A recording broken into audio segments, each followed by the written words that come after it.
Mkakati wa Marekani wa vitisho pamoja na mashambulizi dhidi ya Iran umefeli kabisa, anasema spika wa bunge la Jamhuri ya Kiislamu ya Iran, Mohammad Bagher Kalibaf, akikosoa namna ambavyo Marekani ilikuwa ikitaka kuiangusha Jamhuri ya Kiislamu ya Iran, huku ikitumia silaha pamoja na njia mbalimbali, ikiwa ni pamoja na diplomasia ya maigizo isiyokuwa na mashiko, akitangaza kuwa mkakati wa Marekani wa vitisho na kuvunja ahadi na kusuka simulizi za uongo umefeli, na amesisitiza kwamba Iran haitashiriki katika michezo hiyo ya kuigiza kwa mara nyingine tena. Katika ujumbe wake katika mtandao wa kijamii wa X, Kalibaf alionyesha jinsi hali ilivyobadilika haraka kutoka vitisho vya mashambulizi makubwa hadi mito ya ghafla ya mazungumzo, akielezea hilo kama mzunguko wa mara kwa mara wa diplomasia ya kitanzi.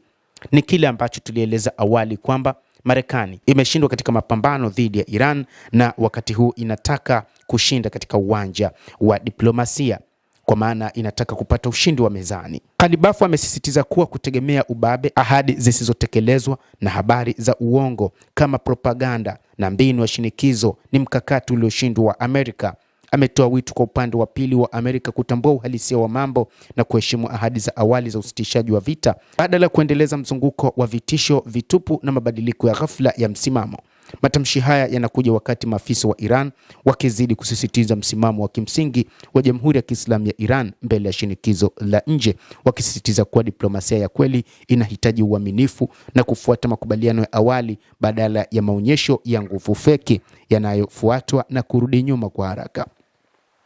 Tawala zitendazo jinai kama vile za Marekani na Israel kwa pamoja zilianzisha vita vya kichokozi dhidi ya Iran mnamo Februari 28 kwa kulenga maafisa wa ngazi ya juu wa Iran na kulenga shule ya msingi huko Minab, kusini mwa nchi hiyo, na kusababisha mauaji ya watoto 168, walimu pamoja na wazazi. Kama jibu, vikosi vya ulinzi vya Iran vilianzisha mashambulizi makali ya kulipa kisasi dhidi ya ngome za kijeshi na kiuchumi za Marekani na Israel katika eneo na kusababisha pigo zito kwa muungano huo wa shari dhidi ya Iran. Vita hivyo vilisitishwa baada ya siku 40 kwa usitishaji wa vita ambao baadaye uliidhinishwa rasmi katikati ya Juni kwa kusainiwa kwa mkataba wa maelewano wa Islamabad na marais wa Iran na Marekani. Hata hivyo, siku chache tu baada ya kusainiwa kwa hati hiyo, Marekani ilianza tena kukiuka masharti ya maelewano na kuwasha tena mzunguko mwingine wa vita ambapo Marekani ililenga miundombinu ya kiraia katika majimbo ya kusini mwa Iran. Iran ikatoa jibu kali kwa mashambulizi ya usahihi wa hali ya juu,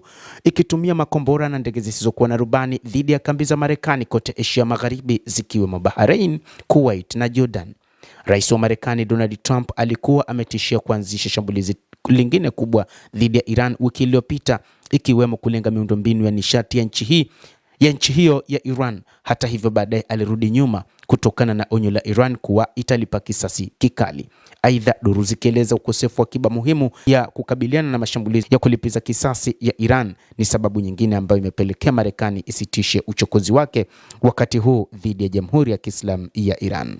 Mtazamaji wa The World News, endelea kutufuatilia, lakini ni kusihi usisahau kulike, usisahau kucomment, kadhalika usisahau kusubscribe channel yetu hii ili upate habari hizi kwa mapana kupitia The World News. Naitwa Dam Hussein.